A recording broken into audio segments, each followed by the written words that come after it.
Buenas tardes, yo soy José Poloni, gerente del área educativa de Controlab. Gustaría agradecer la presencia de todos ustedes en otro encuentro online, hoy con el tema Buenas prácticas en microbiología clínica. Antes de comenzar, me gustaría compartir algunas informaciones importantes. Tendremos aproximadamente 60 minutos para la presentación y 20 minutos al final para responder preguntas.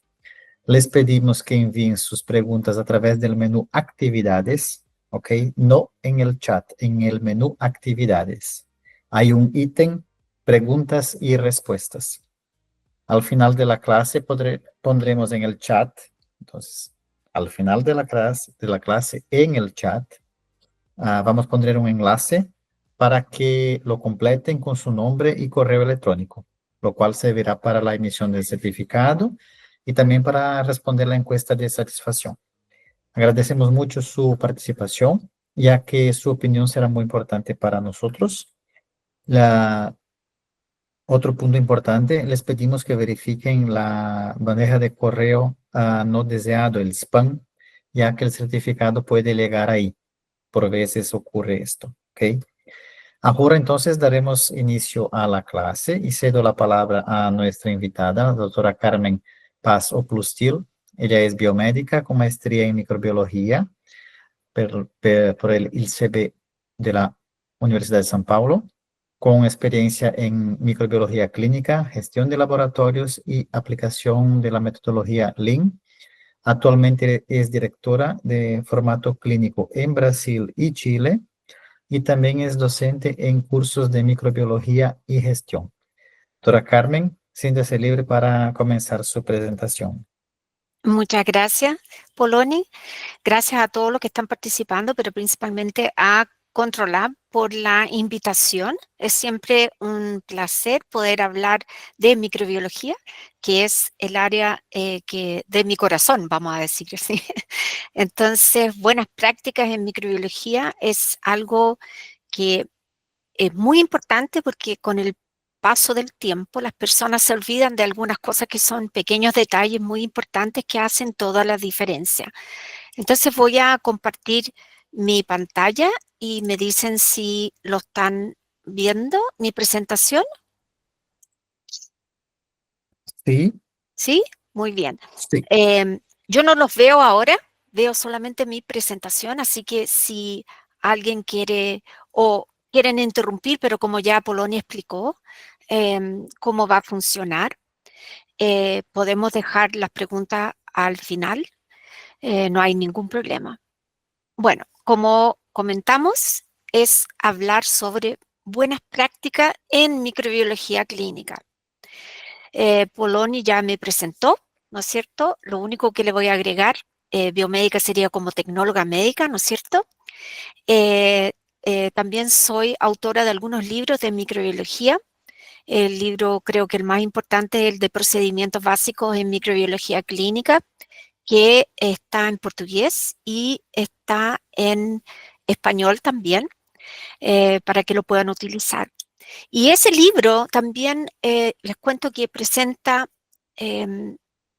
mucho de lo que consideramos nosotros buenas prácticas en microbiología del día a día del laboratorio.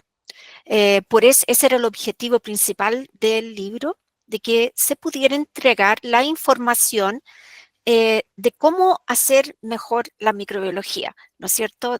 Dentro de los estándares internacionales em, que se usan para estos exámenes. Bueno, ¿de qué vamos a hablar? Primero vamos a abordar algunos puntos muy importantes de las buenas prácticas en la etapa preanalítica, analítica y posanalítica. Yo incluí la preanalítica y la posanalítica por razones obvias, ¿no es cierto? La preanalítica es, como siempre dijo un microbiólogo americano que decía que si entran cosas malas, van a salir cosas malas. Entonces, la preanalítica para la microbiología es sumamente importante. Y la posanalítica es donde nosotros vamos a realmente comunicar con los médicos, con los pacientes. Es lo que les vamos a entregar, lo que encontramos. Entonces, tenemos que ayudarlos también a entender eh, qué es lo que encontramos y qué es lo que es importante y no es importante.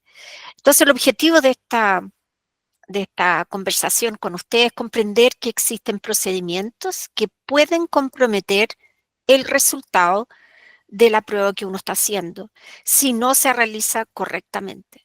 Entonces, como les comenté al principio, en microbiología, nosotros aprendemos a hacer microbiología, alguien nos enseña a hacer la microbiología y con el tiempo nosotros vamos ganando esa confianza en la microbiología, pero a veces nosotros nos vamos desviando un poco para hacer con que la técnica que uno está haciendo sea un poco más rápida, no nos demoremos tanto y esos caminos alternativos pueden realmente comprometer el resultado.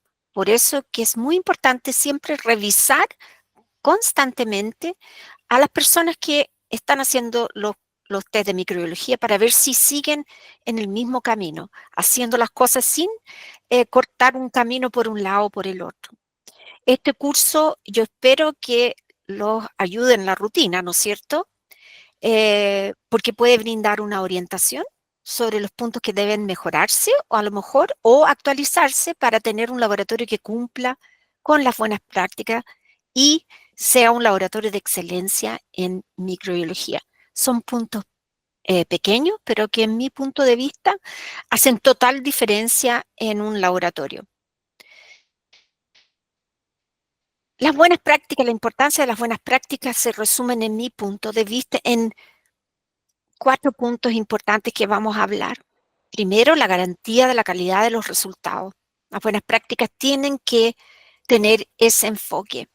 También la prevención de errores de laboratorio. La microbiología, por ser una especialidad donde uno depende mucho de cómo la bacteria se va a comportar, nos puede llevar a errores en algunos momentos. Entonces uno tiene que descubrir la forma de prevenir estos errores, ¿cierto?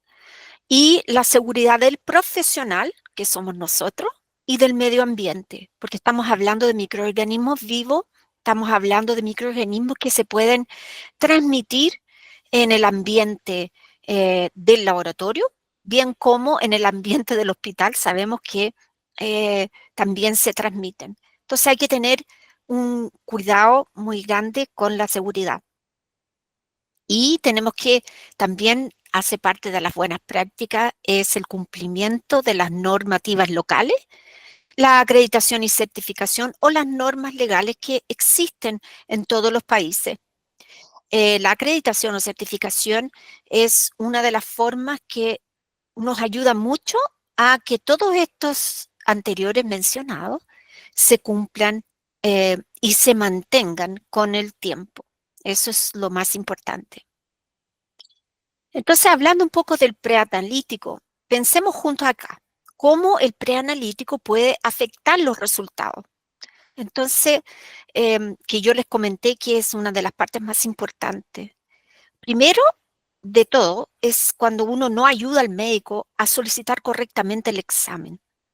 Si el médico no pide correctamente, nosotros muchas veces no podemos saber qué es lo que él está pensando, porque él está viendo el paciente y él solicita algo que no está bien de acuerdo con lo que él quiere de resultado, va a solicitar algo equivocado, va a solicitar un examen y nosotros le vamos a hacer ese examen, pero en realidad no era eso lo que él quería. Entonces, esto puede afectar los resultados que uno entrega al final para el médico. Entonces tenemos que tener una herramienta, tenemos que tener una forma de ayudar al médico a solicitar correctamente. ¿Cómo se puede hacer eso? Primero, la solicitud ser fácil de llenar con los datos que uno necesita para que el médico no tenga que escribir mucho, eso ayuda. Al mismo tiempo tenemos que siempre estar informando al médico cuando nosotros cambiamos metodología o colocamos nuevas metodologías que son mejores que las metodologías anteriores que teníamos en el laboratorio, para que el médico sepa que ahora hay exámenes mejores que van a sustituir los otros exámenes que teníamos. Si nosotros no le contamos al médico, él no va a poder saber y pedir correctamente.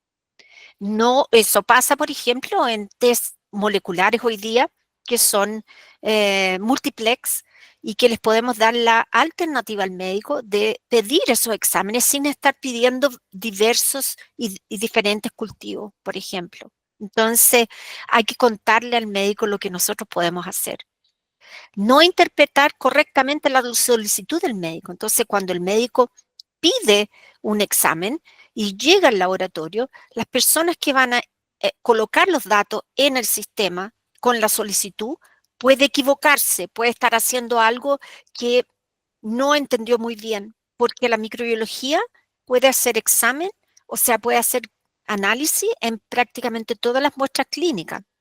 Entonces hay mucha cosa que pensar. Entonces, si el médico coloca de una forma, ella puede interpretar o él puede interpretar de forma incorrecta. Y para eso hay que entrenar muy bien a las personas que están ingresando la información, sean las enfermeras en los diferentes lugares del hospital, sean las personas que están en la atención al cliente en una unidad de toma de muestra.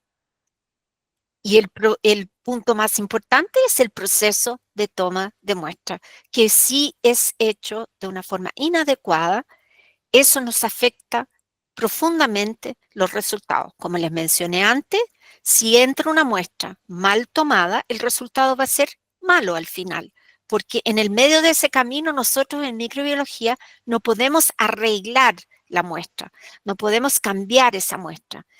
La muestra que nos llega es la muestra que vamos a procesar.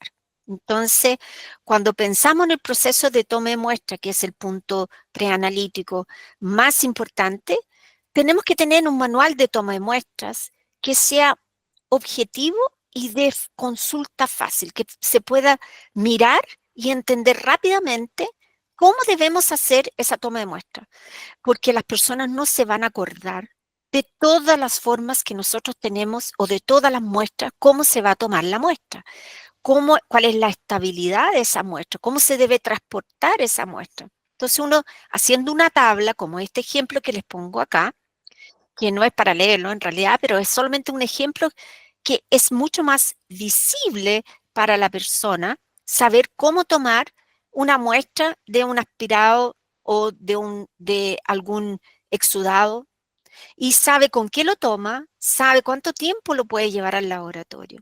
Entonces, esas cosas hacen con que la toma de muestra, una parte de ella, ¿no es cierto?, sea estandarizada. Eso no quiere decir que durante la toma de la muestra, si va a usar una tórula, si va a hacer otra cosa, eso tendríamos que colocarlo también un poco más fácil para que las personas no se equivoquen. Otra cosa importante es darle instrucciones de toma de muestra al paciente, ¿no es cierto? Esas instrucciones son muy importantes porque muchos pacientes toman muestras de orina, por ejemplo, heces en su casa. Si uno le dice cómo tiene que tomar la muestra, seguramente llega a su casa y ya no se acuerda de cómo lo tiene que tomar. Entonces, eso es muy importante que el paciente tenga instrucciones claras con figuras. Si uno puede hacer figuras, es mucho más fácil. Y la otra cosa que entra en el proceso de toma de muestras es el entrenamiento del personal. Hoy día estaba yo conversando con un laboratorio y les dije que ellos tenían que tener un programa de capacitación o de entrenamiento en realidad, porque es una actualización de las personas que toman la muestra. Y hay varias formas de hacer ese entrenamiento. A mí me gusta mucho la observación directa. Después que uno le enseña a la persona cómo tiene que hacerlo, uno la observa para ver si realmente la persona entendió cómo tiene que ser. Es una forma más efectiva y acuérdense que tomar una muestra de sangre en un tubo es muy estándar. La mayor parte de las veces es exactamente igual, cambia el tubo. En microbiología, tomar una muestra para hongo, tomar una muestra de un exudado, tomar una muestra de una herida quirúrgica, tomar una muestra de sangre para hemocultivo, son cosas diferentes porque tienen sus especificaciones. Y por último, hay que hacer un monitoreo de indicadores de toma de muestra. Porque ¿cómo vamos a saber si estamos bien? hay que tener un índice, un indicador de recolección de muestra, la tasa de contaminación de hemocultivo o la tasa de contaminación de urocultivo. Eso es importante para poder manejar mejor lo que estamos entrenando o cómo estamos entrenando a nuestro personal. Todavía en el preanalítico, vamos a pensar aquí juntos cómo, qué errores pueden ocurrir en el preanalítico, ¿no es cierto? Que esos son los que tenemos que evitar. Bueno, primero es los resultados negativos porque se tomó la muestra en el sitio inadecuado. Ya hablamos de la recolección, que es súper importante, el entrenamiento es muy importante. Entonces, por ejemplo, una recolección de lesión de piel para el diagnóstico de hongos o bacterias. Aquí les pongo una uña donde podemos ver estas flechas rojas, ahí es donde está el hongo. Entonces, si tomamos la muestra bien aquí hacia afuera, el hongo ya no está ahí. Tenemos que enseñarles a las personas cómo tomar exactamente la muestra en estos casos. Esta es una lesión de piel. ¿Cómo vamos a tomar la muestra en este caso? Tenemos que enseñarle a las personas cómo tomarla, porque si no van a tomar y vamos a tener bacterias de la piel, no la bacteria que le está realmente causando esa infección. Y aquí, ese es un caso, una placa verdadera de hemocultivo, donde veo dos microorganismos. Y en hemocultivo, normalmente tenemos solamente un patógeno, pero se ve que aquí tenemos un coagulasa negativo junto con un estreptococo, que seguramente el estreptococos es el patógeno, pero está contaminado con un coagulasa negativo.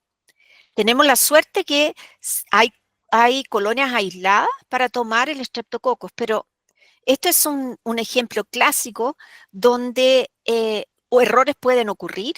¿Qué es lo que la persona puede pensar? Que también tiene que hacer antibiograma, identificación del coagulasa negativo. ¿Por qué? Porque nosotros no estamos muy seguros si el coagulasa negativo también no es importante en este paciente. Probablemente no, pero nosotros no estamos viendo el paciente. Entonces, esto va a dar más trabajo por un error de la toma de muestra inicial del preanalítico. Entonces, tenemos que prevenir estos errores para poder hacer una microbiología mejor en la parte analítica. En la parte analítica ahora, ¿qué es lo que hacemos normalmente? Vamos a buscar la importancia de estas buenas prácticas en la área analítica. Usamos los mismos 4 puntos que yo mencioné para poder entender cómo podemos estar bien en el laboratorio en esta parte de analítica.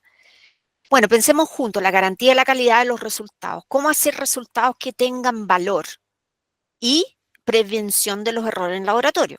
En la área analítica tenemos que pensar, bueno, primero, clásico o muy importante, valorar lo que crece en el cultivo, pero solamente cuando entendemos que lo que es importante es esta muestra clínica en ese paciente. Acuérdense que si podemos tomar muestras de cualquier parte del paciente, en cualquier parte del paciente también existen patógenos que son de la microbiota del paciente. Entonces tenemos que hacer esa separación. Por eso que no podemos valorar todo lo que crece simplemente porque eso es lo que apareció. Y para eso tenemos que entender qué es importante en cada muestra clínica. Hay que usar metodologías que entregan el mejor resultado y el más rápido. Hoy día nosotros sabemos que hay muchas metodologías en microbiología manuales, ¿no es cierto? Manuales. Hay unas más automatizadas, pero hay que encontrar en cada uno de los casos, con esa muestra clínica, con la sospecha de la infección, ¿qué es lo que estamos buscando? Hay que tratar de buscar la mejor metodología en esos casos. Y obvio que dentro de lo que el laboratorio tiene para ofrecer. No todos los laboratorios pueden tener todos los equipos automatizados, todos los métodos de PCR, todos los métodos de identificación. Pero siempre tenemos que pensar qué es lo mejor que podemos entregar. Hay que gastar menos utilizando los medios de cultivo adecuados.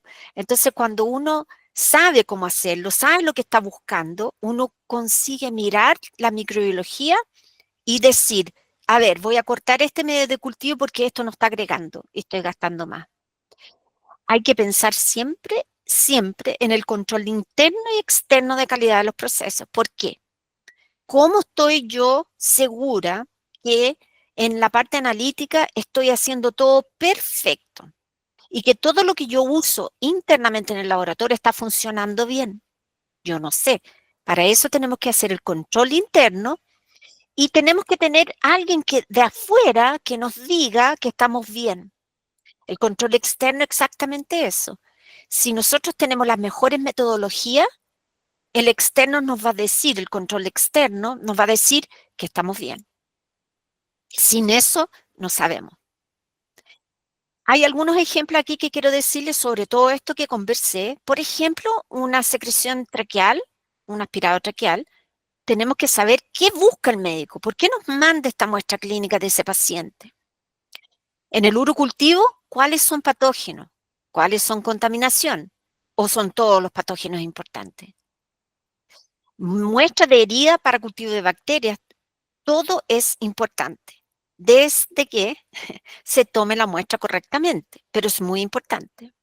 Entonces les traje aquí una diapositiva de una secreción traqueal de un laboratorio de los cuales estuve conversando. Esto es muy frecuente y este es el McConkey. Si se fijan aquí, tengo una cantidad enorme de bacterias, ¿no es cierto? Distintas bacterias, que nos llega y nos dice, ¿qué voy a hacer con todo esto? Bueno, miro que yo tengo bacilos gram negativos acá. Entonces, el resultado informado fue Staphylococcus aureus, porque vi unos Staphylococcus aureus aquí, confirmó la identificación del estafilococo. Además, Streptococcus viridans, hay cualquier cantidad aquí por detrás que se puede ver, perdón. Y también tenemos bacilos gram negativos no fermentadores que se hizo la identificación y se descubrió que hay dos tipos de no fermentadores aquí. Y obviamente coagulasa negativo, que hay unas que están acá como coagulasa negativo. Entonces, ¿será que nosotros agregamos valor con este resultado? ¿Qué es lo que es importante en esta muestra clínica? Al final, ¿por qué el médico pide tanto secreción traqueal? ¿No es cierto? Y no sacamos nada con decirles que no es una buena muestra clínica y no es en realidad una buena muestra clínica, ya lo sabemos, porque esa secreción que está aquí parada en el paciente, principalmente los que están acamados o los que están con ventilación mecánica, es solamente un ambiente que está proliferando un montón de bacterias que no necesariamente están en el pulmón del paciente, ¿no es cierto? Entonces, es por el ambiente donde ellos están y de la forma que están que se acumula esa secreción. Entonces, sabemos que es una pésima, pésima muestra, pero ¿qué es lo que es importante y qué es lo que sabe él? Entonces, ¿cómo vamos a mejorar nuestro conocimiento? Y esto vale para todos los cultivos de microbiología. Hay una guía práctica que yo los recomiendo que lo bajen en la internet. Está dentro del IDSA, que es la Sociedad Americana de Infectología. Es gratuito. Se llama Guide to Utilization of Microbiology Laboratorio. Es cómo utilizar el laboratorio de microbiología. Los médicos escriben diciendo qué es lo que esperan del laboratorio de microbiología. Y aquí les pongo, justamente aquí es la neumonía asociada a una neumonía, digamos, de la comunidad, una neumonía adquirida en el hospital y una neumonía asociada a ventilación mecánica. Entonces, ¿qué es lo que el médico espera? De las bacterias que puedo ver, veo que hay pseudomonas, Escherichia coli, Klebsiella, Enterobacter, Serraces, Cinetobacter, en fin, Haemophilus también, y también pneumococo. Entonces, si yo entiendo que ellos están esperando este tipo de microorganismos, son con ellos que yo tengo que concentrarme. Entonces, mirando un análisis más en ese mismo caso que estábamos viendo, medios de cultivo que se utilizó, ¿fue correcto? ¿Hay algo mejor? Porque usé McConkey y agar sangre. Para mí, el McConkey es muy importante, porque puede haber una diferenciación más rápida de los gram negativos, como lo vimos. El agar sangre también es importante porque podemos ver estafilococos resistente a meticilino. que es muy importante en el hospital, ¿no es cierto? El PCR multiplex, en este tipo de casos, hay PCR para trato respiratorio de personas que están en el hospital, como neumonias de paciente hospitalizado, pero en mi opinión no tiene mucha utilidad porque la muestra era una secreción traqueal. Ya les expliqué que la secreción traqueal es donde se junta una cantidad de bacterias y el multiplex aquí no los va a ayudar, ¿ya? Entonces tenemos que saber diferenciar lo que es bueno, acuérdense, las metodologías correctas en el momento correcto para el paciente correcto, ¿ya? Y acuérdense que el objetivo aquí es saber si el paciente está colonizado por bacterias del hospital. Entonces, en resumen, el médico cuando pide esta muestra, él quiere saber si hay alguna bacteria que ellos están colonizados o no. Entonces, lo importante aquí es informar Bacillus gram negativos no fermentadores y Staphylococcus aureus. El Streptococcus viridans no tiene ninguna importancia, así como el Staphylococcus coagulasa negativo también no tiene ninguna importancia. ¿Por qué digo eso yo? Porque los Bacillus gram negativos no fermentadores como Acinetobacter y Pseudomonas aeruginosa pueden ser resistentes a muchos antibióticos y esa es la mayor preocupación de los médicos cuando vigilan los pacientes que están hospitalizados. ¿Por qué? Porque este Bacillus gram negativo, Pseudomonas, Acinetobacter, multiresistente, va a sobrevivir y puede llegar a causar una neumonía al paciente porque de tantos antibióticos que recibe, lo único que resiste va a ser un Bacillus gram negativo no fermentador. Entonces tenemos que pensar qué es lo que es importante o no. En el urocultivo, primero, ¿cuáles son patógenos de esta placa? ¿Cuáles son contaminación? ¿O son todos importantes? Entonces, el medio cromogénico, como este que le estoy mostrando, ayuda mucho a poder ver qué es lo que tiene esta orina. Y se puede ver que hay 3 bacterias distintas. Esta que está media verde, esta que está color ladrillo y una que está un amarillo clarito. En un urocultivo como este, se nota que esto debe ser una contaminación en la forma que se tomó la muestra, ¿no es cierto? Entonces vamos a verificar juntos exámenes complementarios, el examen de orina para ver los leucocitos, eritrocitos, células epiteliales, muy importante para correlacionar. Eso no quiere decir que si yo no tengo leucocitos y tengo una cantidad muy grande de bacterias, que a lo mejor no, yo debería informarlo. Acuérdense de eso. O al contrario, tengo una muestra que está como esta y tengo muchos leucocitos. ¿Qué pasa? Puede ser que la persona, si es mujer, puede ser que tenga una infección vaginal y tiene una cantidad grande de leucocitos, pero al tomarse la muestra no se hizo una limpieza correcta, entonces va a traer otras bacterias que no son importantes y no son representativas de una infección urinaria. Eso es lo que hacemos en el urocultivo. El médico quiere saber si en la vejiga la bacteria estará ahí adentro le está provocando una cistitis. Esa es la verdad. Entonces, si se fijan, con una placa como esta podemos ayudar y ser mucho más rápido en entregar un resultado al médico que agrega bastante valor. Y no podemos cometer errores y hacer entregar unos informes con 2 o 3 bacterias, hacer el antibiograma de 2 o 3 bacterias. Esto va a confundir más al médico que ayudarlo. En este caso, yo creo que esta persona no tiene una infección urinaria. Y aquí también existen en ese mismo paper que yo les mostré, qué considerar en la infección urinaria.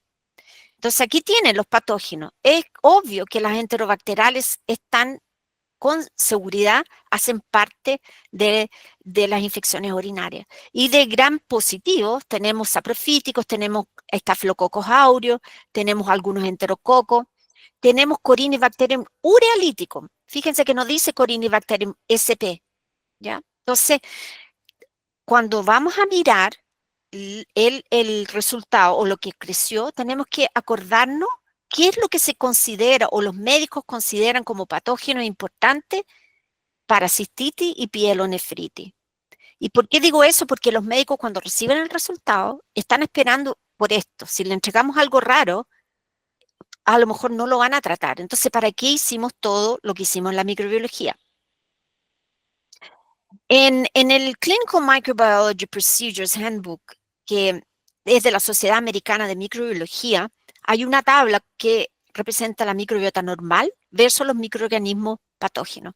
Fíjense que aquí hay la microbiota urogenital, la microbiota de la piel, donde tienen varios microorganismos que son conocidos como la microbiota. Entonces, aquí explica exactamente lo que uno tiene que hacer. Y en los uropatógenos verdaderos, gram negativo, hay que hacer identificación antibiograma. Les menciono levaduras acá. Es que hay que tener mucho cuidado las levaduras en cultivos de orina, porque acuérdense que si la persona tiene una vaginitis por cándida, en la orina puede salir, pero junto en la muestra, pero no necesariamente es un patógeno de cistitis.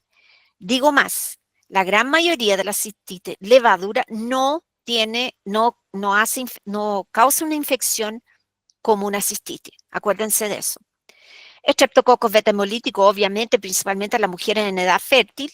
Y aquí de nuevo, Corynebacterium, solamente la urease positiva, que es la que vamos a ver como urealítico, que es muy importante en personas de edad y que tienen en general en el examen de orina una gran cantidad de eritrocitos. ¿Ya? Ese es otro indicador que nos ayuda mucho. Entonces, este es un paciente, una mujer, 39 años. En la orina fueron 4 leucocitos y obviamente que se vieron abundante bacteria. Yo pregunto, me gustaría saber las células epiteliales porque eso me ayudaría mucho a ver si es una contaminación. La placa me parece una contaminación de toma de muestra.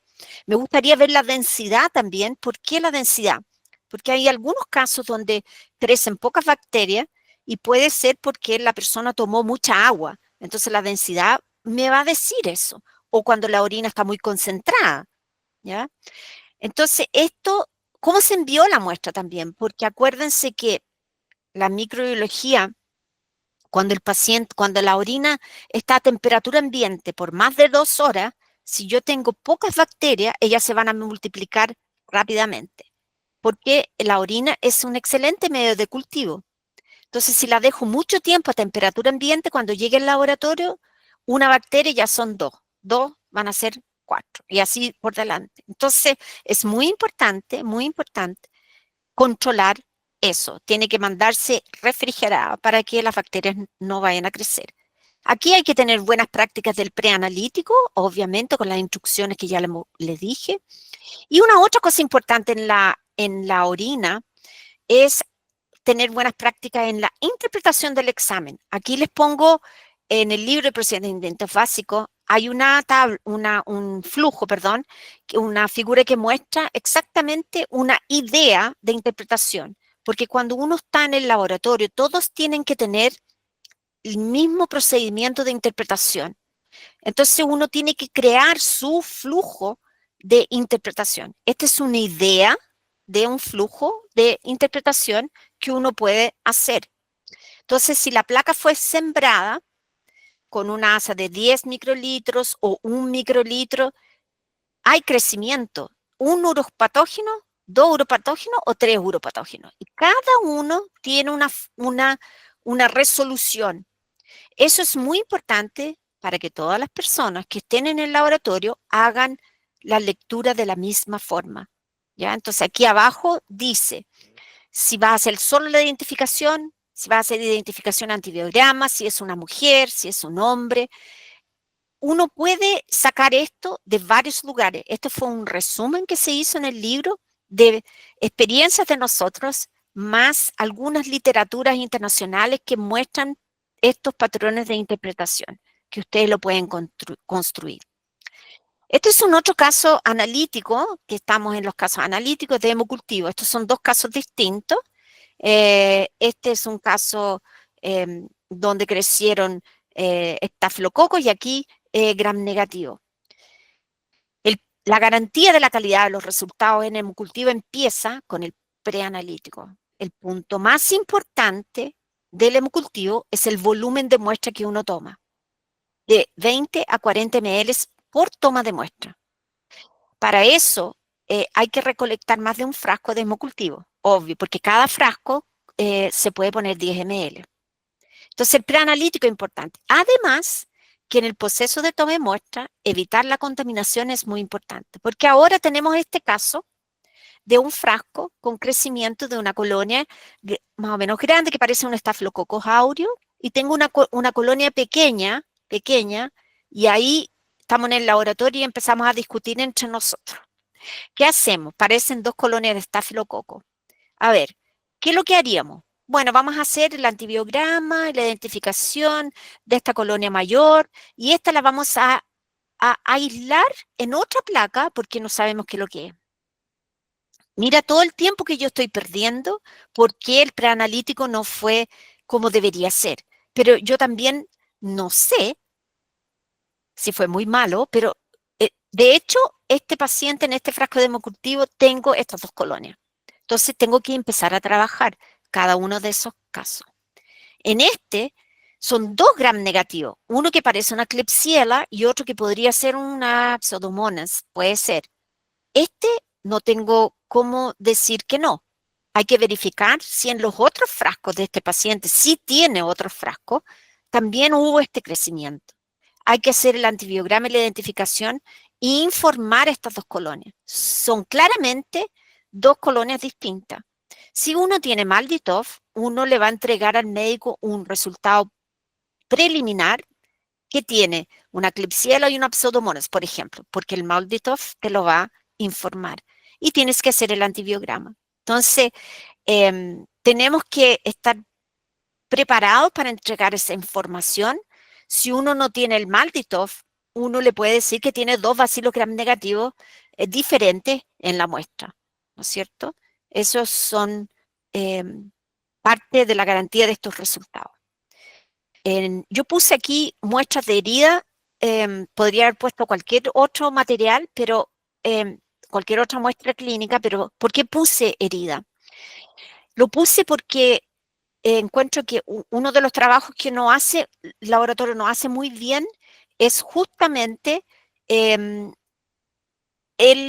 cultivo de muestras de heridas, sean heridas quirúrgicas, sean heridas porque fue mordedura de una persona, de un perro o quemadura, que también es una herida.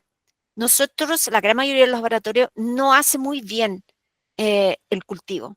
Y eso es mucho porque la toma de muestras empieza mal. La toma de muestras en el caso de herida, y esto hay que entrenar bien a las personas.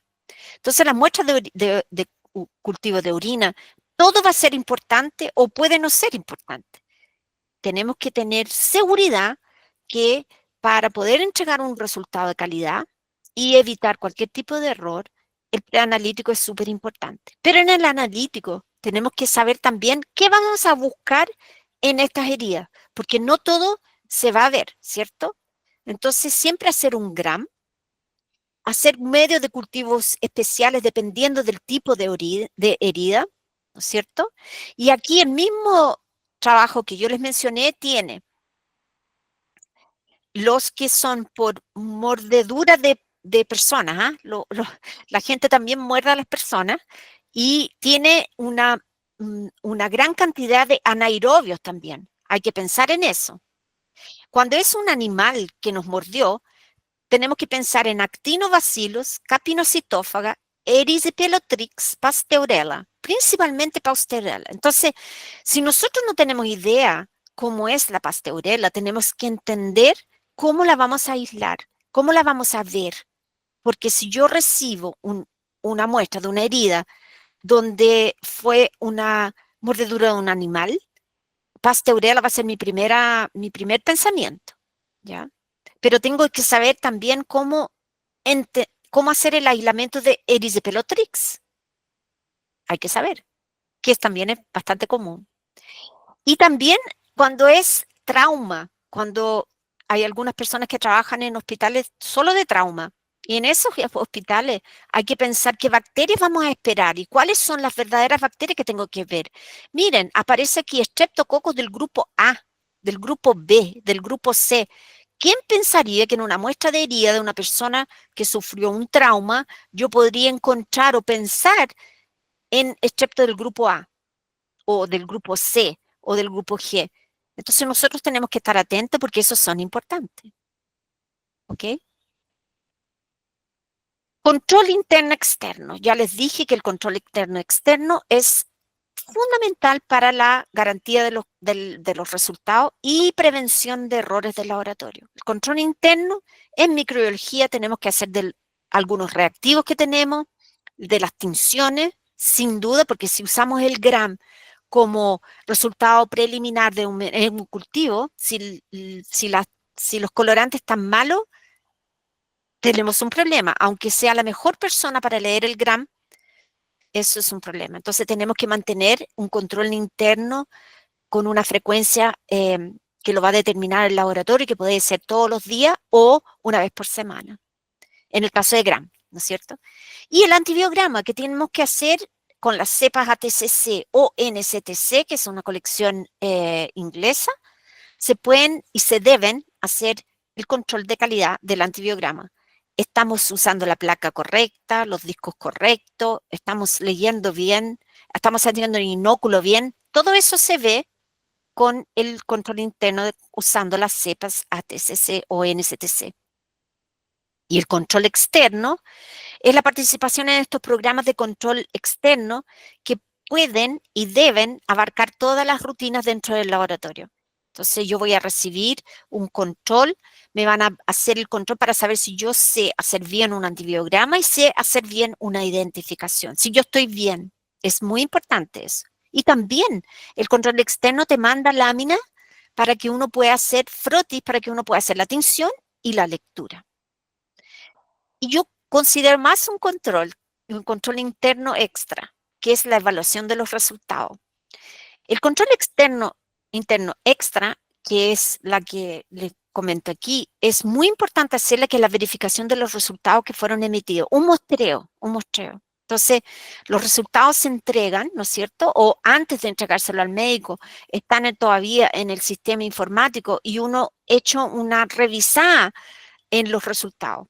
¿Por qué? Porque tenemos que tener coherencia entre lo que estamos en la muestra clínica, la bacteria y el perfil de sensibilidad. ¿Estamos todos bien? ¿Tiene coherencia todo esto? El control de calidad semanal del antibiograma, por ejemplo, no puede verificar la interpretación del antibiograma. ¿Por qué? Porque nosotros usamos una cepa que tiene resultados numéricamente específicos en un rango para esa bacteria con esos antibióticos. Estamos haciendo el test de las placas, de los antibióticos, del inóculo. Pero la interpretación no lo hace. ¿Por qué? Porque son cepas sensibles normalmente. Yo necesito saber si las personas están entendiendo cómo interpretar ese Escherichia coli que tiene un mecanismo de resistencia como una BLE, una AMP-C, una carbapenemasa. Y eso es esencial para la primera cosa que hablamos, la calidad de los resultados. En el caso del control semanal del antibiograma, estamos haciendo una prevención de los errores del laboratorio. Porque estamos mirando que lo que nosotros estamos entregando de resultado es sensible de verdad, resistente de verdad. Entonces yo creo que el mejor ejemplo de la garantía de la calidad y la prevención de errores está en el control de calidad, por ejemplo, interno que uno hace en el laboratorio. La interpretación de diversos cultivos, orina, trato respiratorio, otros, necesitan de una interpretación de lo que crece y se considera o no. Es una interpretación que lo hace el profesional. Entonces, de tiempos en tiempo, uno tiene que mirar cómo fue que la persona miró esa secreción traqueal que vimos, qué es lo que hizo con eso, qué es lo que hizo con esa orina que les mostré la foto.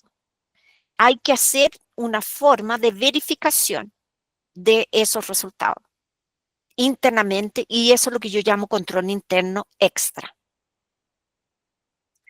Y ahora, casi terminando, el postanalítico.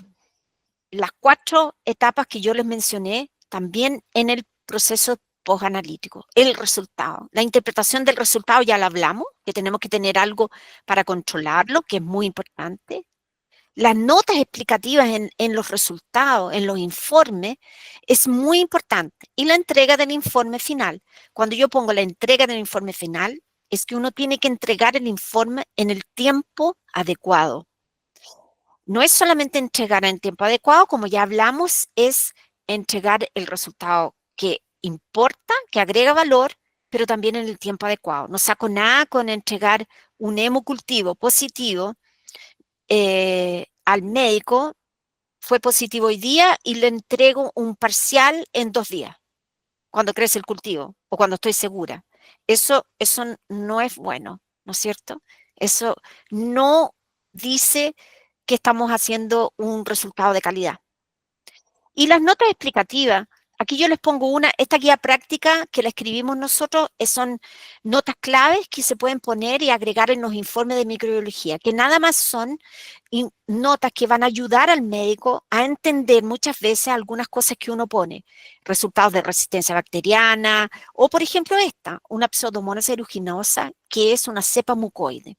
Es muy importante uno colocar esta nota porque no todos los médicos a lo mejor saben de esto, pero las cepas mucoides presentan una disminución de permeabilidad a los antimicrobianos, lo que puede comprometer su eficacia. Se considera esquemas terapéuticos que aumenten la exposición a los antibióticos. ¿De dónde sacamos esto? Es de la literatura, es de la gente que ha escrito sobre pseudomonas de cepas mucoides. Entonces, uno debe poner notas explicativas en los informes, pero no un exagero de notas, solo lo que realmente ellos consigan entender cómo que agrega valor. Y eso es una prevención de errores no solo del laboratorio, sino que para los médicos en el caso del tratamiento de este paciente.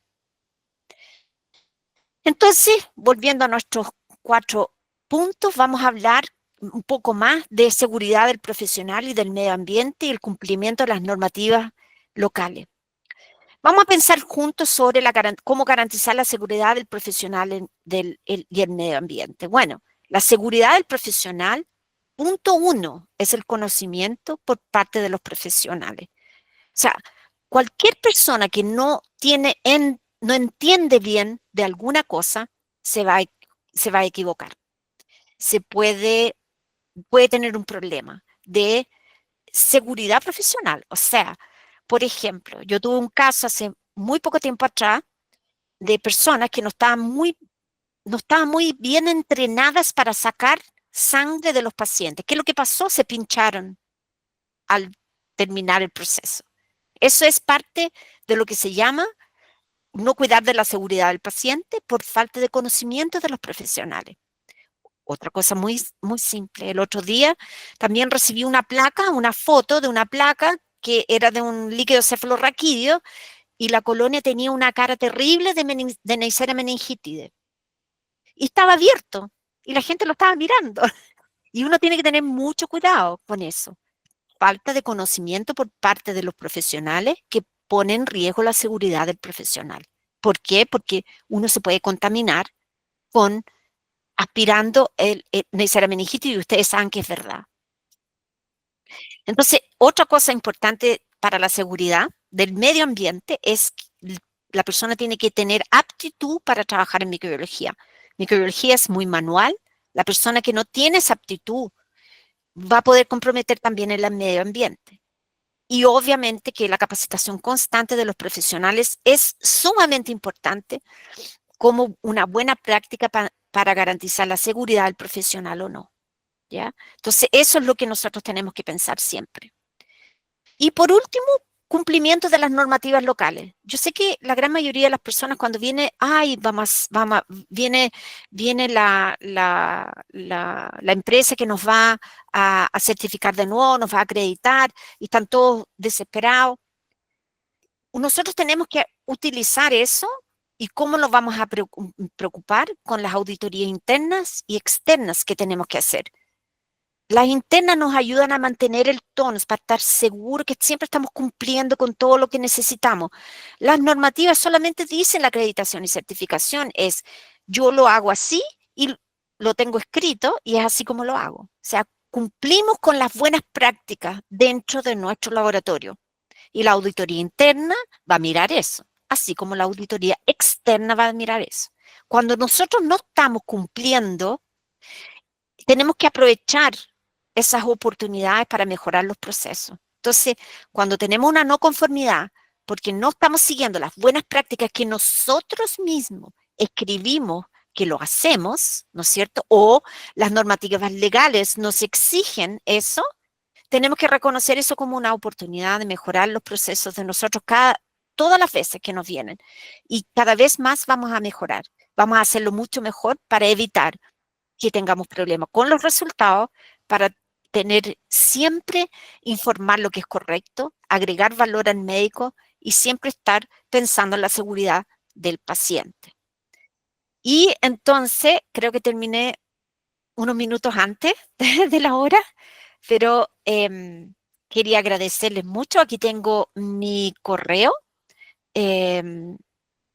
por si alguien quiere escribirme. Yo no puse mi WhatsApp. No sé, Poloni, si lo puedo poner. Sí, Por sí, se puede compartir, no hay problema, ¿no? ya, perdón. Entonces les voy a poner acá. Lo iba a poner y se me olvidó. Aquí está mi WhatsApp, 55, que es Brasil, 11, San Paulo, y el número del teléfono, el número del WhatsApp. Si ustedes tienen alguna pregunta, algo que los pueda ayudar, alguna duda, ¿no es cierto?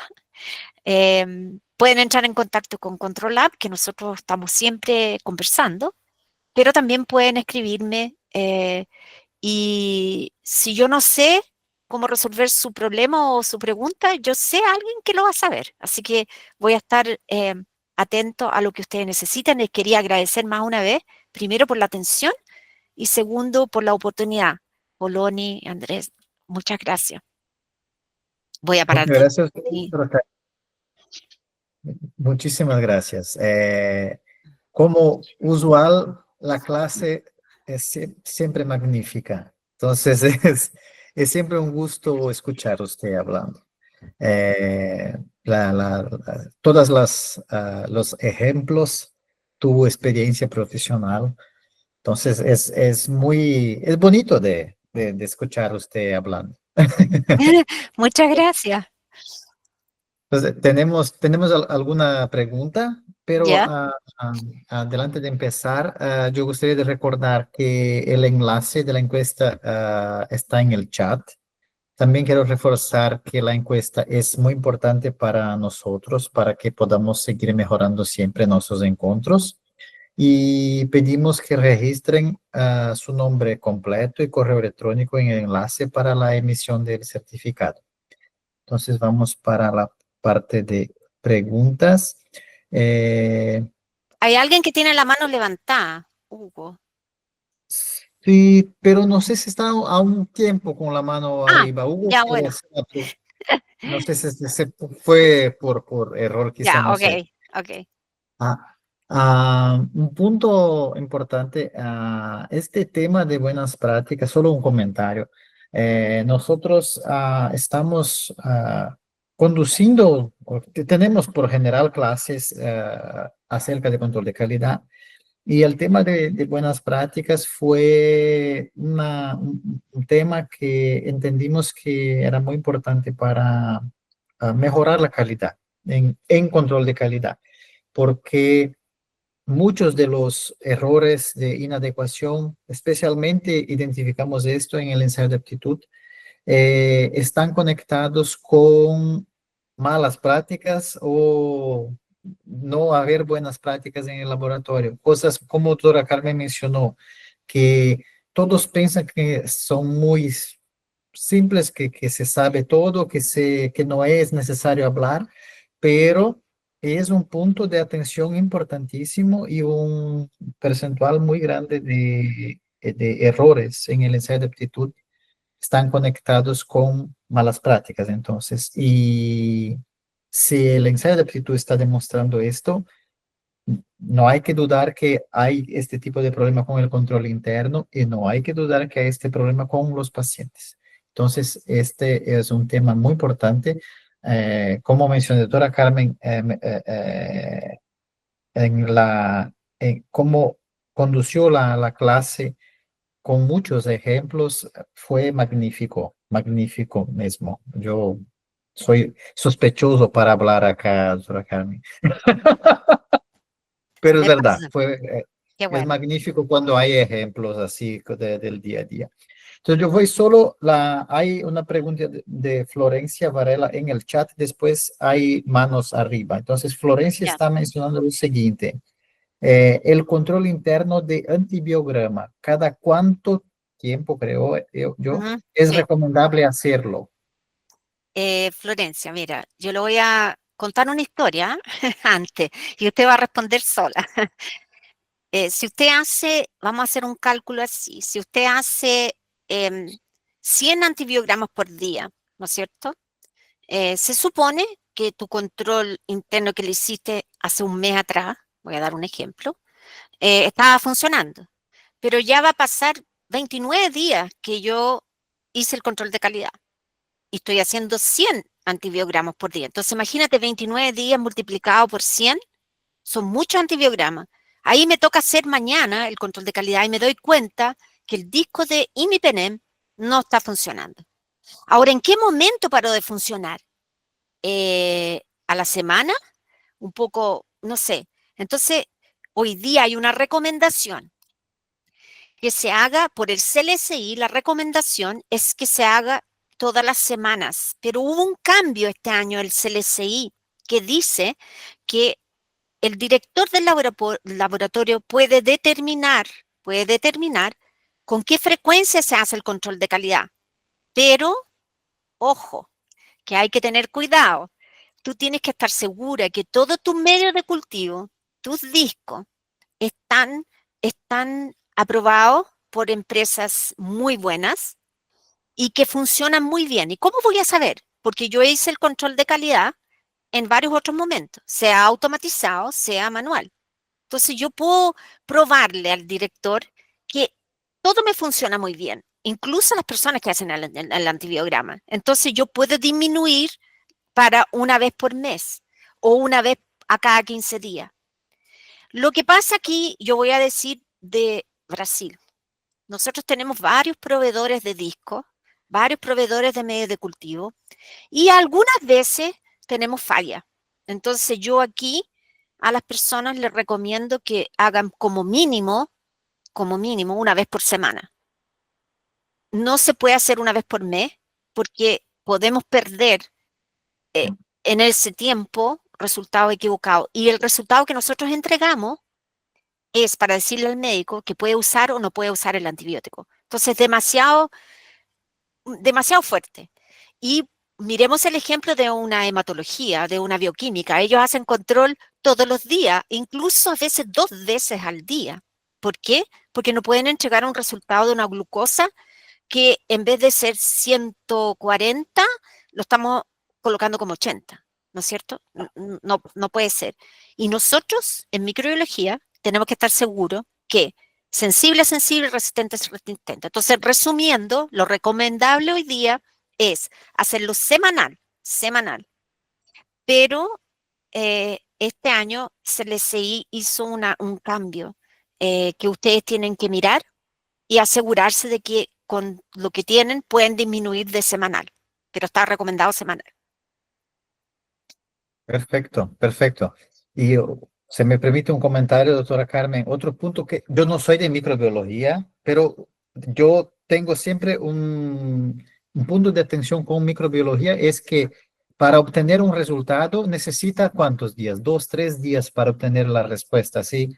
Entonces, esto es otro punto de atención para reforzar tu sugerencia de hacer semanalmente al menos, porque es el tiempo para obtener el resultado es muy grande. Entonces yo pienso que es una buena estrategia Ujú. en trabajar con este control por semana porque se queda más estrecho el periodo de tiempo identificar algún error. Ujú. Y Oscar ahí está con la mano arriba. Sí. Oscar Alama, ¿puede abrir el micrófono y hacer la pregunta? Hola, ¿qué tal? Muy buenos días aquí desde Perú. Muchísimas Oh, gracias. buenos días. ¿Qué tal, Carmen? Un gusto Muy escucharte. bien. Un Aquí gusto. desde Perú les mandamos un afectuoso saludo. Muchas gracias por el curso a Controlab, una empresa muy seria que he tenido el gusto de trabajar con ellos muchas veces. Qué bien. Al respecto de tu ponencia, solamente una pequeña pregunta. Mencionaste de que era muy importante tener asegurados los proveedores respecto a los medios de cultivo que nos facilitan. Ujú, ¿Hay una ujú. tendencia respecto a utilizar medios de cultivo ya preparados por empresas?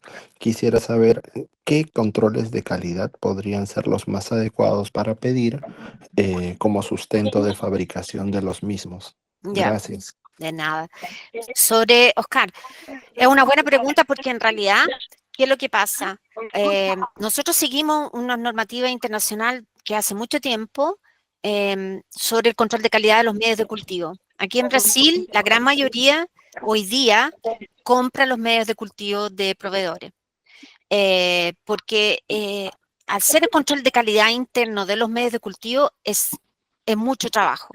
Hacerlo de verdad, como se tiene que hacer. Entonces, eso hizo con que los proveedores se prepararan para eso. El proveedor tiene que entregarte con todos los medios de cultivo un control de calidad, un certificado de control de calidad, que él hizo el control, igual que nosotros, del medio de cultivo Mileginto, por ejemplo, o del agar sangre. Y con eso tú puedes, o sea, igual vas a tener que hacer el control de calidad del antibiograma y tú vas a saber que funciona o no funciona, si el pH está bien, ¿no es cierto? Si los calcio, magnesio están bien, que esos son los más importantes en el mileginto. Pero ellos te tienen que entregar un certificado del control de calidad que ellos hicieron antes de sacar el medio de cultivo. Yo en Perú, no me acuerdo cuáles son los proveedores, pero me parece que hay algunos proveedores que son bastante buenos de medios de cultivo. Entonces, yo les recomiendo que use medios que ya están listos, porque el control de calidad que uno tiene que hacer en la fabricación es más o menos el mismo control que ellos hacen que los fabrican, que son muchas cepas, muchas. No sé si Perfecto. respondí su pregunta.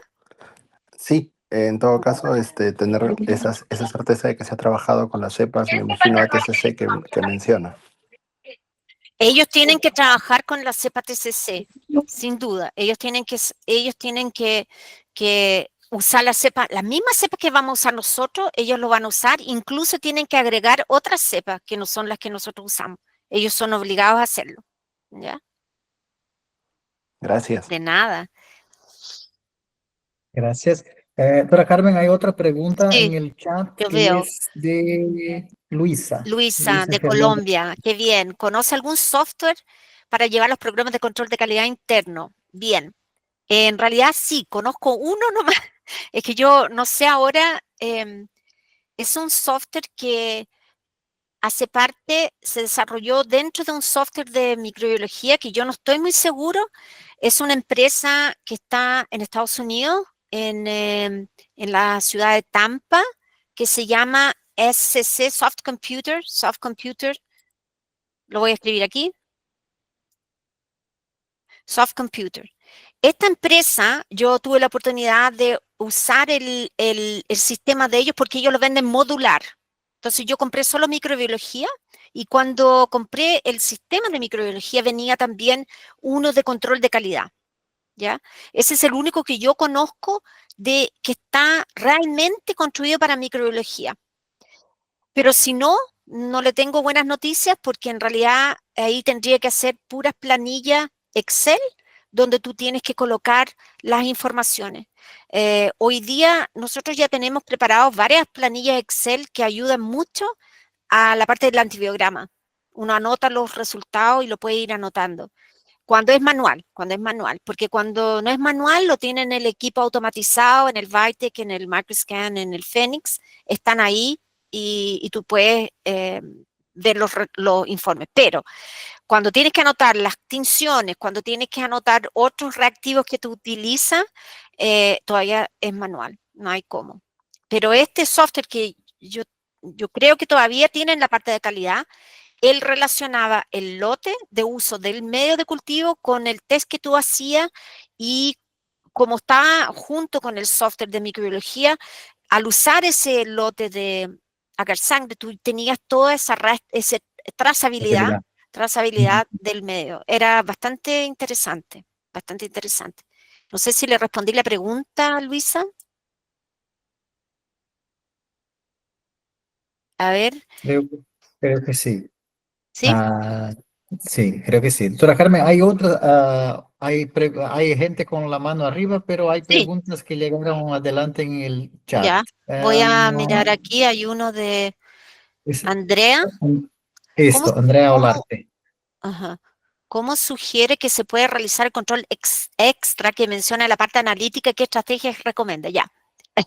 Yo lo hice por mucho tiempo, principalmente en el control de calidad de verificación de los resultados.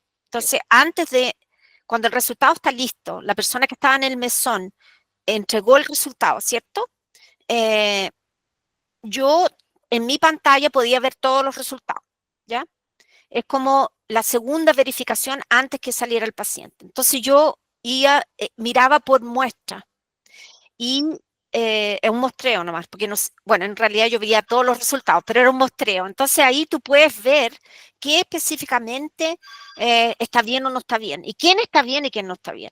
La otra forma de hacerlo, el control interno, es también, por ejemplo, en el GRAM, hacer un interobservador, ¿ya? Un interobservador también es súper importante.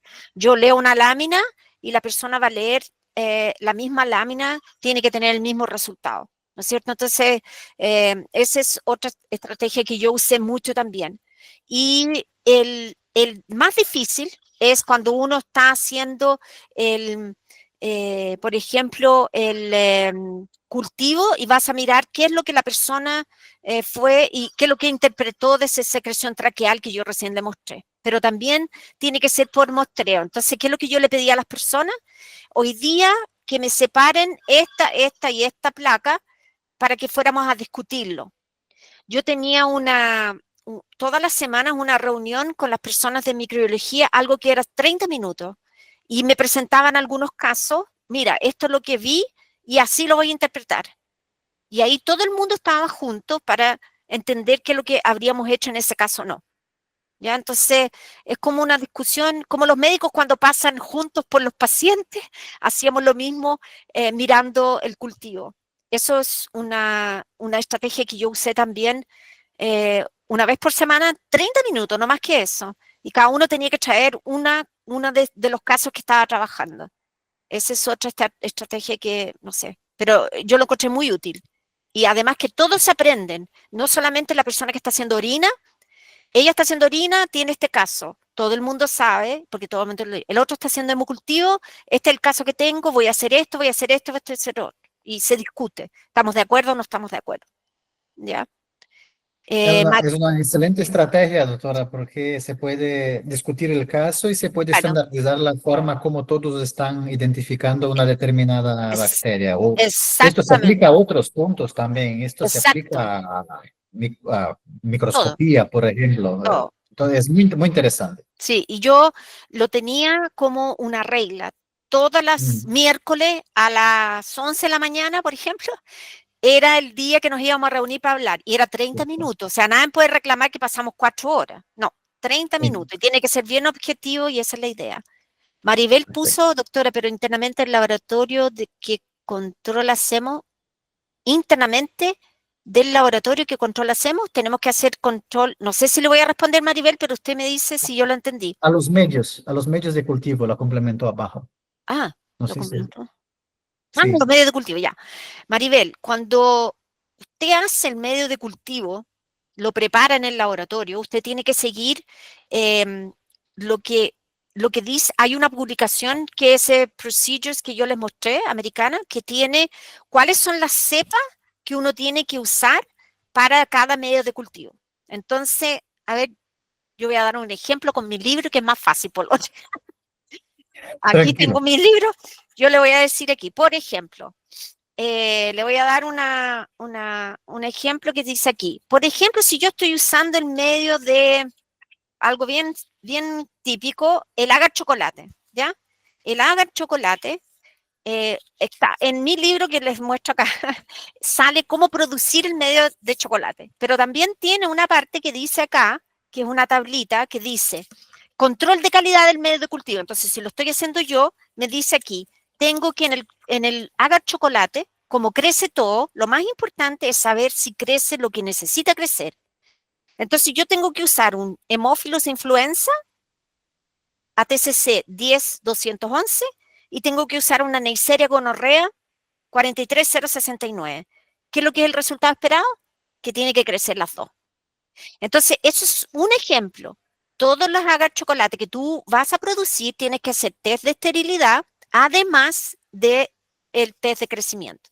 Ahí si tomamos, por ejemplo, un medio de SS, Salmonella Shigella, tengo que poner las propiedades selectivas, porque no puede crecer todo, y las propiedades también que hacen con que yo vea el H2S de la salmonela. Entonces se va juntando un número de cepas que uno tiene que tener para poder hacer el control interno de los medios de cultivo preparados. Por eso es que es mucho trabajo, porque hay que mantener todas las cepas vivas y además controlar los lotes. Además, hacer el test de esterilidad. Y ahí después que todo esté listo, tú puedes decir, ok, este lote está listo, lo pueden ocupar. Es mucho trabajo, les digo. Si uno lo hace correctamente, es mucho trabajo. Hay algunos que yo tengo, por ejemplo, que el agar sangre, les voy a decir qué es lo que tengo que usar para el agar sangre. Dice, tengo que hacer piógenes, pneumococo, estafilococcus aureus y Escherichia coli. No, yo me muero tener que hacer todo eso, aunque ya lo hice a muchos años atrás, Maribel. Espero haberle, no sé si le respondí bien. Yo creo que sí, doctora Karen, pero Maribel puse una pregunta en el chat, un comentario en el chat que es importante que comentes. Doctora, entonces, ¿no es necesario hacer más controles de calidad a los medios que el que trae de la casa comercial? Eso, a ver. Hay una publicación también que dice, que es la que usamos hasta ahora, porque nadie hizo ninguna otra, que dice que es una publicación de, es un CLCI muy antiguo, y dice, y también está en ese procedures, que dice cuáles son los medios de cultivo que no se necesita hacer control de esto que uno compra y lo que necesita. En resumen, lo que necesita cuando uno lo compra, les voy a contar que son mucho menos. El medio cromogénico, hay que hacerle. El medio de Tire Martin, si tú lo ocupas, tienes que hacerlo. A ver si me acuerdo de algún otro. Chocolate solamente si tiene un aditivo que es Polyvitex, que es si el medio de cultivo no lo tiene, no lo tienes que hacer. Lo único que tienes que hacer de los medios comerciales es mirarlo si están bien o no están bien. Pero antes de comprarlo, tú tienes que pedirle a los proveedores que te traigan muestras y tú tienes que hacer una validación. Porque hay muchos medios de cultivo que, por ejemplo, el McConkey, hay proveedores que lo hacen muy mal, muy mal. Entonces, lo que tendría que estar lactosa positiva no está lactosa positiva. Entonces, es complicado, ¿ya? Pero eso es. Los medios de cultivo, hemocultivo no hay que hacer, Mileginto lo vas a hacer porque vas a hacer el antibiograma toda la semana, agar sangre no se hace, McConkey no se hace, SS no se hace, todo eso no se hace. ¿Ya? Perfecto. Doctora, ahora cambiamos nuevamente para la mano arriba. Mano Hay arriba. Oscar otra vez y hay Otra vez. Sandra también. Sí, Ya, Oscar, por ok. favor, después Sandra. Oscar, sí. Disculpen que no bajé la manito, perdón, pero estoy Ya, atentísimo escuchando. Muchas ya, gracias. muy bien. Sandra, cuéntanos. Sandra.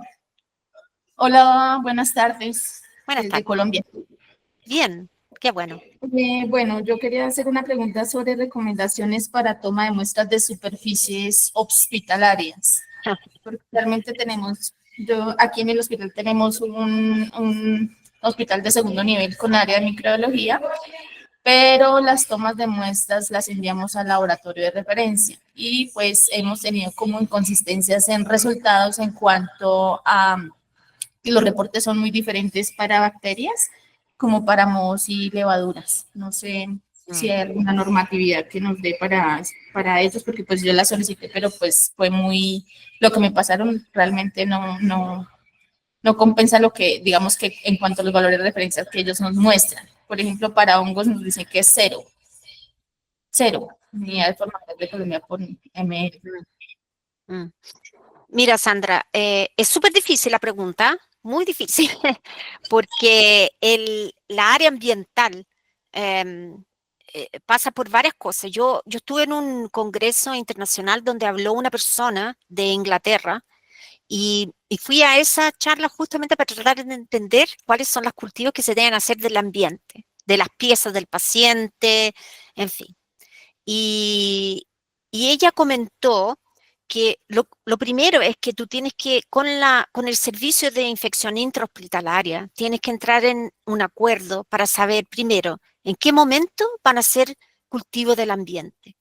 Cuando tienen, por ejemplo, apareció un brote de una bacteria, ok, y ahí tienen que establecer en qué partes del ambiente van a hacer el cultivo, porque no sacan nada con estar pasándole tórula a todas partes todo. Entonces tiene que estandarizar principalmente donde hay mayor contacto de las personas de afuera, que son los enfermeros, con el paciente. Entonces, por ejemplo, las orillas de la cama o ¿cómo se llama? La mesita del lado, ¿ya? Uno tiene que pensar bien, no sacas nada con pasarle en las cortinas, ¿ya? Y ahí, ¿qué es lo que pasa? No existe una cantidad específica que diga, encontraste 4 hongos. No, hay que ver qué se encontró. Entonces, si yo tengo Acinetobacter, por ejemplo, en la mesita al lado, en no sé dónde, y es un multiresistente, tenemos que pensar mejor y ver con la infección intrahospitalaria qué es lo que vamos a hacer. Seguramente lo que hay que hacer es que hay que limpiar mejor y las personas que entran tienen que estar con mucho más cuidado. Ahora, en términos de hongo, es muy difícil porque tu ambiente no es estéril y los hongos hay algunos que están, ¿no es cierto? Aspergillus está en todas partes, penicilio en todas partes, pero también se va a hacer en la superficie y ahí tú tienes que mantener un histórico de lo que tú aislaste y con mucho cuidado de que el laboratorio que lo está haciendo también no tenga aspergillus adentro, porque si no va a caer adentro. Por ejemplo, típico que las personas no en el gabinete, sino que en las estufas que tú usas para las incubadoras, no las limpian y está lleno de penicilio. Entonces, todos esos cuidados hay que tener, pero yo no tengo específicamente un trabajo que diga, y ella también mostró varias publicaciones, que diga, tiene que tener 10, ahí se considera, tiene que tener 8, ¿me entiende? No, yo creo que uno tiene que hacerlo con coherencia y ver qué es lo que tú aislaste de verdad. Y ahí tomar una actitud de tomar las medidas que necesitas para limpiar ese ambiente. Eso es lo único que yo me acuerdo que ella comentó bastante.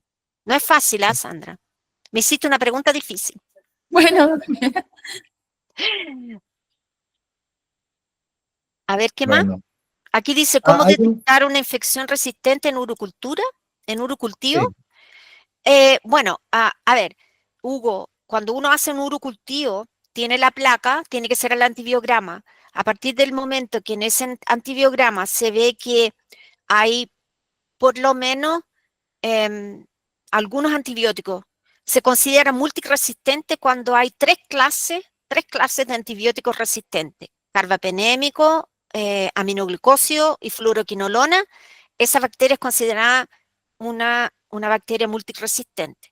Ahora, para detectar la infección urinaria resistente, tenemos que hacer el cultivo y el antibiograma. No hay por dónde perderse. Florencia pregunta cómo se mantienen viables las ATCC. Si yo les puedo comentar, Poloni me da un permiso. Si ustedes entran en formato clínico, que es la página web, hay varios cursos y uno de los cursos es mantención de cepas a TCCs. ¿Cómo mantener las cepas? Es un curso gratis y ustedes pueden tener todo el material que necesitan ahí en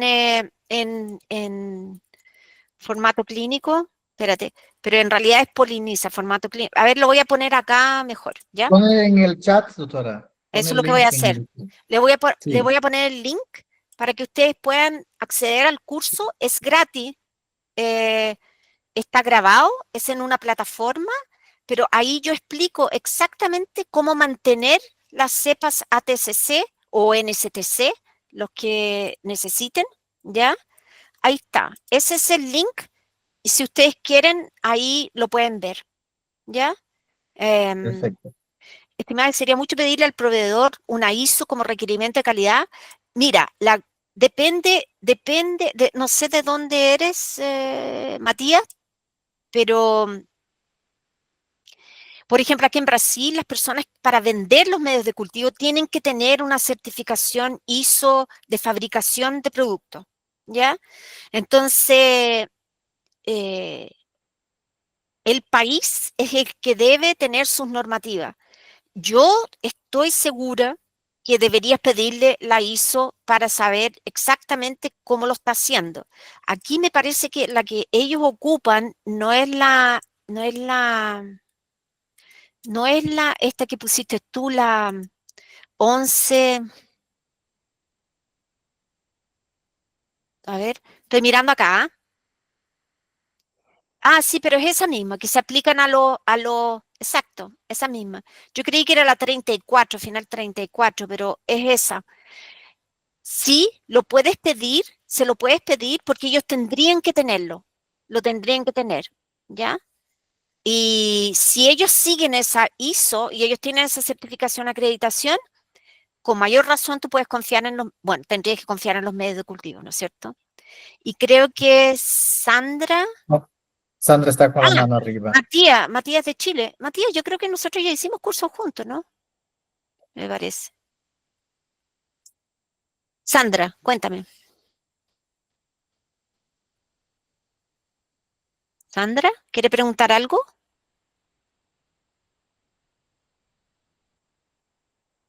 Parece que. Sí, No sé. Matías, yo creo que sí. Yo me acuerdo de tu nombre. Bueno, estamos en el horario. La discusión está magnífica. Entonces, pero vamos a finalizar la actividad porque estamos con el tiempo ya ah, terminado. Y una vez más, yo quiero agradecer a la presencia de todos ustedes, en especial la presencia de la doctora Carmen, la ponencia. Siempre es un placer escuchar, doctora Carmen. En el chat hay una vez más el link para la encuesta de satisfacción y para la emisión del certificado para que ustedes informen sus nombres para que podamos organizar los certificados, ¿ok? Entonces, si hay preguntas más, como doctora Carmen mencionó, ustedes pueden hacer contacto con Controlab directamente con nosotros, doctora Carmen compartió su teléfono, pueden hacer contacto con ella. Estamos con los contactos informados y ustedes pueden escribir para nosotros. Vamos a poner a disposición la grabación posteriormente junto con el correo electrónico del certificado. Una vez más, recordamos que revisen el spam porque por veces, infelizmente, la mail va para esta carpeta, ¿ok? Entonces, por favor, ah, verifiquen también el spam de la mail, ¿ok? Y una vez más, las preguntas, si hay alguna que quieren hacer posteriormente, es solo escribir. Entonces, muchas gracias, muchísimas gracias, doctora Carmen. Muchísimas gracias Gracias a a todos. usted. Gracias a todos. Muchas gracias. Que estén bien. Un gusto, hasta la próxima. Igualmente, hasta la próxima. Gracias. Chao. Gracias.